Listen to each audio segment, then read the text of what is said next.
Hey, it's ODB from OLP.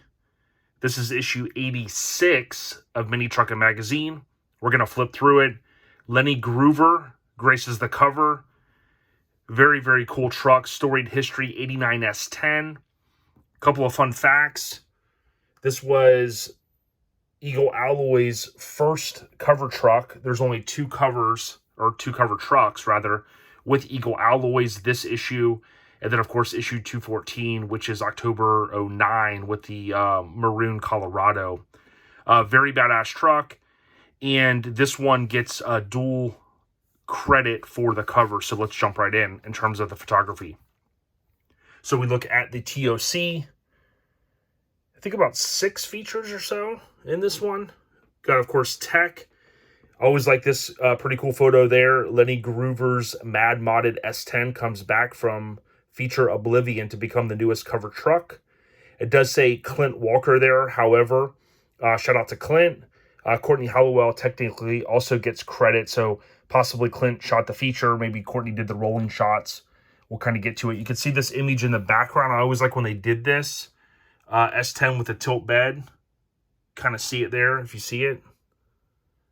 And but again, this one was a dual credit, although again, had noticed in the table of contents, they didn't always credit both photographers. Typically, they only credited one there.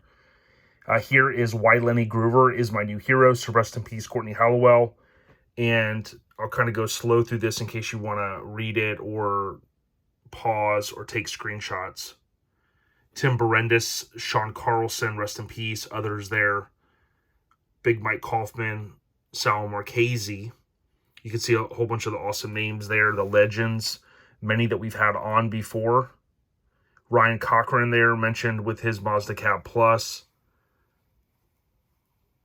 And really, when Lenny built this truck, the cool thing was that, if you tap on the hashtag Lenny Gruver, Gruver on social media, at least on Instagram for sure, you'll see some of the photos we've posted. Of course, it was white originally that had the fender skirts. It went to green when it was featured.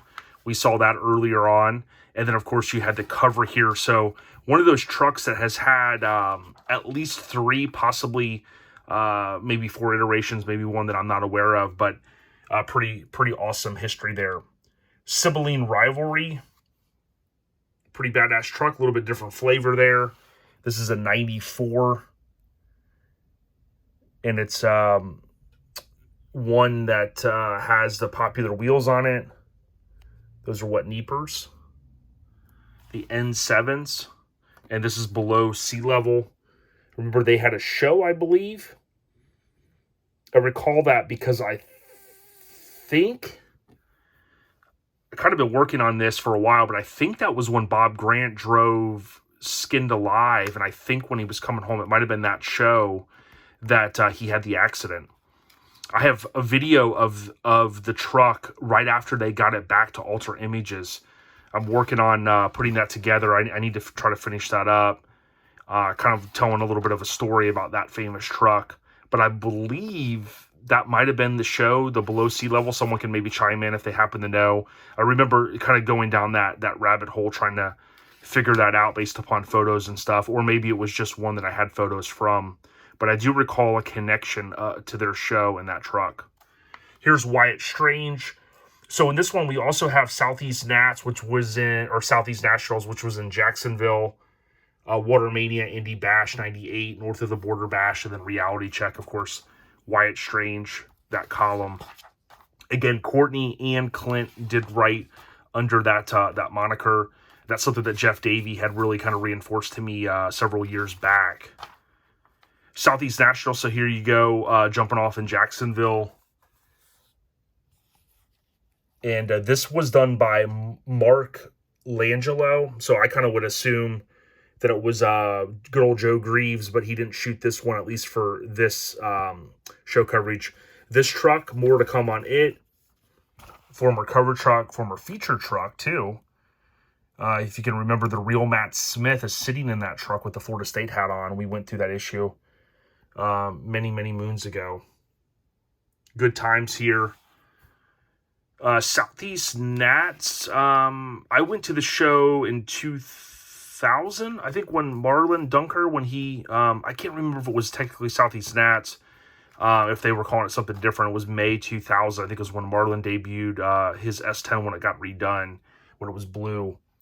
Shout out to Marlon. I actually texting him the last couple days, and we'll get him on at some point, the podcast, talk about his storied S-10. For a second, I had to do a double take, thinking that possibly that was it when it was white, but of course that's a step side.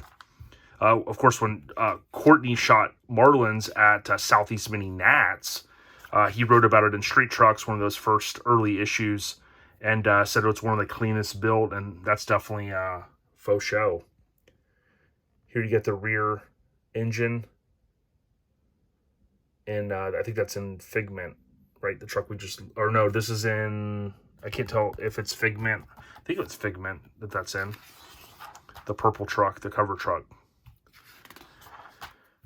So here we go. We're just kind of flying through this one. Here is Water Mania. So this is one that I hadn't got a chance to go to. We've had some guests on that have talked about going to Agent Orange there on the windshield banner. Talked about going to this show. Many folks in the state did. It's just one that I did not make it to based upon when I got into the scene. And Joe Greaves shot this one, of course. There's that famous triple axle. So if you like what we're doing here, leave a comment, leave a thumbs up, subscribe if you're new. I appreciate all the growth that we've had. We're trying to get to our 4,000 minutes watched. This is Indy Truck Bash. There's that famous Geo, the custom shop there with the graphics. Just a great stance on this one. I think the wheels fit it perfectly. Here's the Ranger that Shannon Bullis owns. We recently went over that cover with the Mustang interior. And I think I had corrected myself. I kind of had talked about there's only a couple of cover trucks that had, quote, factory wheels. And Jason Redden had chimed in, and he dug up one other that I had mislabeled in my database. So, like I said, it's a group effort. And again, it's no slight with the factory wheels. It's just one of those fun facts I like to point out. Always been a fan of this truck. Long bed with a topper. Dude, that's gold right there with those wheels. Love seeing that truck in coverage or in person. You got the Mazda Suicide Door Cab Plus, the S10 extended cab, another S10, and Mazda? Took me a second there. I had to, what are we looking at? So here you go. Rest of Indy Truck Bash. We got to get Dustin on. Talk about that famous truck. The episode coming up soon, that looks like Tony Audias. I always say his name wrong. His famous Ranger. I believe you guys can chime in. Like I said, the Rangers confused me. I can't write all those things off. Maybe this is it before the topper was off, or maybe this is another one. So you guys can chime in. Here's Ryan Cochran. We saw the truck, I believe, earlier in the issues when it was featured, and then this was chameleon paint. You could see one of the interesting things here was it was a walkthrough that had the rear seats, which I think is sick. You got the sub right there in the Cab Plus area. Some of my old friends, they said that they remember seeing this thing, one of the first trucks they ever remember seeing it on Fastbags. So pretty cool stuff there. Here's an S10 again. You don't always see the extended cabs with suicide doors and with a topper. Some of these early kind of body drop trucks, from this era. Dude, super sick, man. Still give me the good vibes. Speaking of that, on the next episode of the podcast, we will have someone that worked at the drop shop. So we will have someone that worked at the drop shop. More to come on that. This is pretty wicked. So I was flipping through this issue several months back, and it says, check out the rear window on this Ranger. The truck was built by ACS a few years ago as a concept vehicle that toured the auto circuit with Ford. So, concept vehicles are big. Lincoln just unveiled one recently. I don't think that they do as many. But this, it says after it was retired, it was turned over to a mini trucker who ended up with this really cool one-off factory custom. So, something sick. I love the back window mods, and that one's definitely interested. I don't know if it just kind of pops out from the bottom. It looks like it has the accordion boot. Does anybody remember seeing this or know anything about it? Pretty interesting. Speaking of that, Mitch Rawl, back in the day with his Ram extended cab, he was going to have a wraparound back window, I remember. I always love those rear back window mods. Some guys make a bigger back window. Some do the roll downs. There's all kinds of different stuff. Slammed Impressions, I believe I did see this one at Nopi, if I remember correctly. This truck, I always thought pretty cool, I guess, club name, I think it was. But you can see the windshield banner there. You get the sliding rag. Real nice stance on it. The other thing that comes to mind with this one, some of you guys will recall, this truck, if I recall correctly, was on the subscription cards that you guys often will see in these issues. The ones that are just kind of laid in there, from the printing process. They just kind of filter them in because, they wanted you to buy it on newsstands and of course, go and subscribe. So, Beyond the Average Low, Wes Frisbee. So we know Wes's name from the support of the podcast, owes much thanks to completing his Mini to his friends Slammed Impressions of Asheville. So this was Wes's truck. That was a good reminder because I didn't recall that. Interior of the King cab. These are the King cabs. I often say extended cab just by kind of default. But this truck, again, I believe was on the subscription card, which was a very cool thing. So if you really were slicing and dicing, you could say, hey, how many, your truck was on how many pieces of literature or in magazines. Pretty cool stuff there, little fun fact. So Lenny Gruver's To Excite You, that's what they basically titled this one. I remember them writing about the grill when it was the green version. This truck is etched in many of our minds. To Excite You, Lenny Gruver goes big. I saw it at SEMA 03, which was cool when he redid it. Is it the time after this? I can't even remember. Yeah, maybe he has done it 4 times. But I did see it again, SEMA 03, I think, is that first year I went. Then I didn't go for many years. Went out there to hang out with Kool-Aid and some of the IF Custom guys. That was a good time. And I took a digital camera that probably had like 250 megabytes. And I think the batteries and the memory card lasted all of like 30 photos. The days before nice camera phones, man. Had an epic time. I guess I was living in the moment. So let me jump back here real quick. So you see by Courtney Halowell, photography by Clint Walker and Courtney. So we know the table of contents isn't always spot on. So we look here. Most of the time we go by this unless somebody can kind of confirm. Like let's say it said Mini Truckin Staff, which is annoying. Then we kind of try to ask the owner, hey, who shot it? That's to help keep our database true. But the front tilt hood, the crazy top, kind of really a topless convertible truck, if you will. The metal dash, way before other guys were kind of really doing them. I'm assuming it's metal. Maybe it's fiberglass, but it looks like the metal dash. And the cool rolling shot there. To Excite You, Ohio in the house.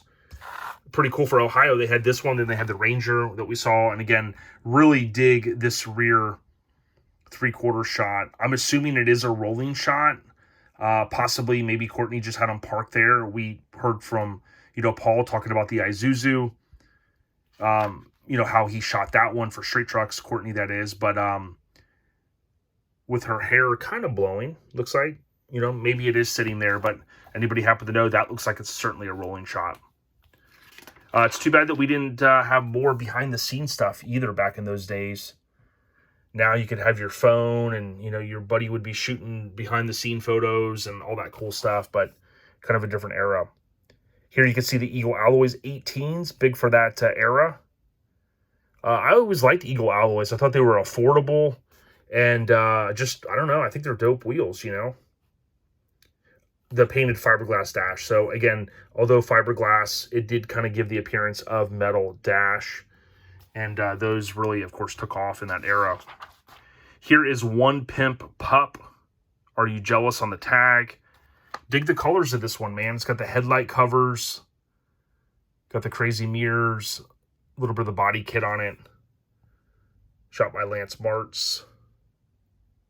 15-inch wheels, looking clean. Got the splatter paint under the hood, the alarm. I was watching a movie just a little while ago and heard someone chirp their alarm, and I thought to myself, that's one thing you don't really hear at shows much anymore. Alarms, they're just not what they used to be. So north of the border bash, someone had posted this, I think their club, the old, was it Scared of Heights Instagram page, and they did reinforce that was what Jake Mooney's Isuzu, really cool. And, you didn't always see the crazy door panels. That one's got some nice sculpture to it. Pretty cool stuff. There's the Ranger right here. That old too low contest, the old school. Cool to see that stuff kind of coming back at some of the shows.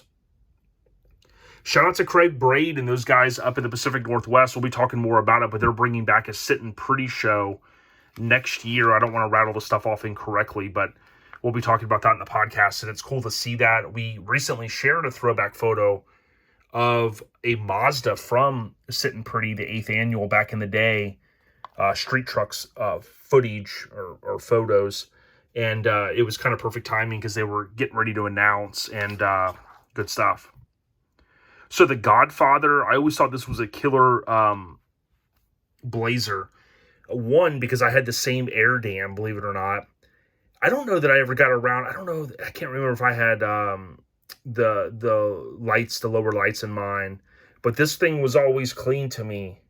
Riding on some Budnick Trilogy 3s. Real clean door panels.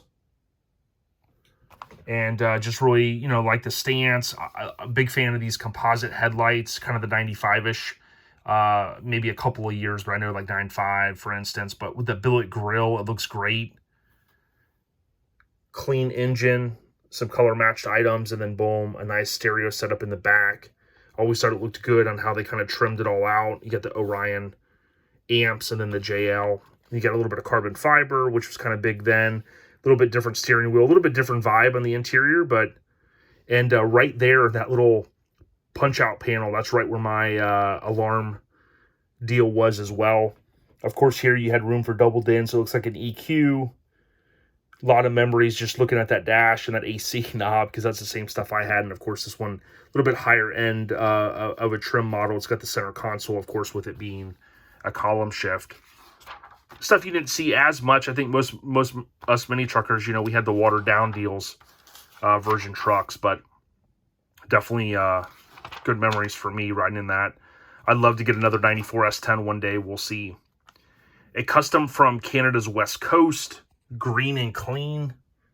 So Pacific Northwest, always representing. I'm assuming this is the West. British Columbia.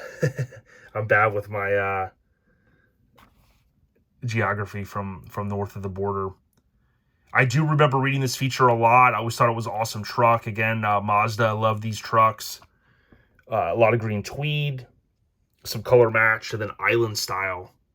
Kind of seeing different things themed around here. Island Minis, I think, is on Instagram. There's also an old, there was an old magazine I've come across a couple times, a Hawaiian magazine, I think. And I've shared some of that, that whole island vibe. But good stuff there. Reality check. So this is Beyond Reality's Midwest Summer Nats. And I highlighted the Beyond Reality Mazda with the topper, the topless Mazda. That's one of my favorite trucks ever. And you can see some of the badass trucks here. Super clean S10. Again, if you like what we're doing here, leave a comment. Most importantly, search OLP via most any podcast app. You can go to ourlifestylepodcast.com on the left and click on How to Listen. The famous ground pound S10 that became a cover truck on street trucks that Don ended up with. One of the baddest built. And if you want to show some support and go a step and beyond, you can go to, again, ourlifestylepodcast.com, and you can buy some merch, Mini Truckin' inspired. We use the best of the best in the business. Brant at Graphic Disorder and his team for all the artwork and all the printing. We got Time Machine. We got all kinds of stuff. We got the original Mini Truckin' magazine shirts on there. Paying homage. CGS beat to neat, budget build type stuff, which was important for many truckers. And again, we see Genro's Ombre. Recently had Brian Genro on, the legend, and we might be doing a round 2. We don't often get a chance to kind of turn right around with a guest and record more, but stay tuned. Again, if you find us through social media or through a podcast app, rather, just hit follow or subscribe, whatever the word is there on your phone. It's free. You'll be notified. We do know that with Mini Truckin adding cars to the mix, this is the type of car they were going after. This is Art of Noise. Shout out to them. The Mini Truck inspired compact. These were super popular. These little hatchbacks. And this one's certainly clean with some tweed, billet steering wheel. Kind of dig this little deal right there. You've got some ball milled billet. Super clean here. Text and photos, Courtney Halowell. So Courtney contributing with some killer Mini Truck inspired cars. Here we've got Riding Around, What's Up. So this was all the different shows. And again, you could submit your information. You'd have to send it in at least 6 months in advance. I don't think I've ever really talked about that. That was the big thing. You'd have to have your club prez or someone that was helping you at the said show, remind you, hey, let's send in our stuff. Top 5 tools of the month and their real purpose. The 5-pound mallet. Celebrity lookalikes. Looks like a little slide there. Good times. And check this out. The Funky Files. Enter to win. What the heck? See, Mike could do some of these mods to his Mazda, man. Win some points, Mike. Here's what's in the CD changer. For those that don't know, a CD changer was just that. You'd put multiple CDs in, and you'd have it in your trunk or your center console, and you could load up more. Than that way, when you were driving down the road, you didn't have to switch CDs. You could do it on shuffle, or it would just play to the next one. So issue 86, we're still continuing in 1999. If you didn't know, I have put all of these flip-throughs into playlists. So if you do want to go back, I have them 2 years for each. I have 2 years worth of magazines in each playlist. So like 89, 90, right? So those, 1 and 4, let's say. And then from there on out, it's 2 years worth. So if you go to those and just hit play, they'll play back to back to back if you did want to go back through. Don't forget the descriptions do list every feature in there. Also some fun facts sometimes. And yeah, it just makes it hopefully easier to maybe search through YouTube. But regardless, it's all there. OLP, we appreciate all the support. Stay on the rise. Lenny Gruver, shout out to the legend. Have a great week, everyone. We out ya. Peace.